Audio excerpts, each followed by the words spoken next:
నేను ఈరోజు ఒక పని చేస్తున్నాం.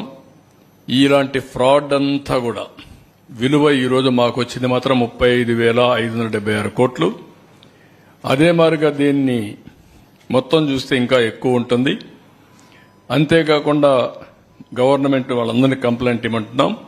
దీనికోసం ఒక చట్టం తీసుకొస్తాం. ఏపీ ల్యాండ్ గ్రాబింగ్ యాక్ట్ గుజరాత్లో తీసుకొచ్చారు. గుజరాత్ ల్యాండ్ గ్రాబింగ్ యాక్ట్ 2020 గుజరాత్లో తీసుకొచ్చారు. ఇందులో ప్రూవ్ చేసుకునే బాధ్యత ఎవడైతే కబ్జా చేశారో వాళ్ళపైన ఉంటుంది. బాధితుల కాదు, ఎవరైతే హైహ్యాండ్గా బిహేవ్ చేసే వాళ్ళపైన ఉంటుంది. ఈ చట్టం అప్హెల్డ్ చేశారు. ఈ చట్ట ప్రకారం పనిష్ చేస్తాం. ఈ చట్టాన్ని కూడా తీసుకొస్తాం. వీళ్ళని తొందరలో తీసుకొచ్చి మళ్లీ చెప్తాను, ఏపీ ల్యాండ్ గ్రాబింగ్ యాక్ట్ తీసుకొస్తాం on the lines similar to Gujarat land grabbing act 2020. అది తీసుకొచ్చి మొత్తం పనిష్ చేస్తాం. No question of excuse. ఎవరిని వదిలిపెట్టాం, కఠినంగా శిక్షిస్తాం. నెక్స్ట్, బెదిరింపుకు కూడా భయపడకపోతే అబ్నార్మల్ గా ఫైన్ వేస్తారు. వాడు ఆ ఫైన్ భరించలేక క్లోజ్ చేసేస్తారు. ఇట్లా వేరియస్ మార్గాలు చేశారు. అవన్నీ నేను ఎక్స్ప్లెయిన్ చేస్తాను.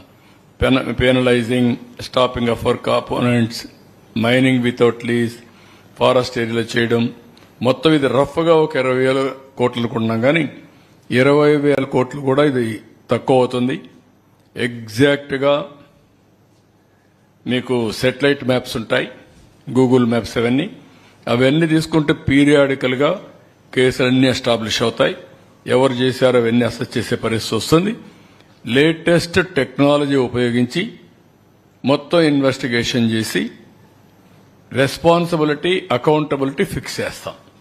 ఎవరు ఫెయిల్ అయినా, ఎవరు దోచుకున్నా అవన్నీ ఫిక్స్ చేసి ఏ విధంగా చర్యలు చేయాలో చేస్తాం.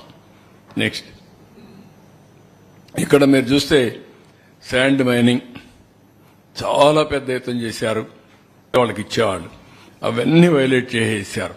ఇష్టానుసారంగా చేయడం,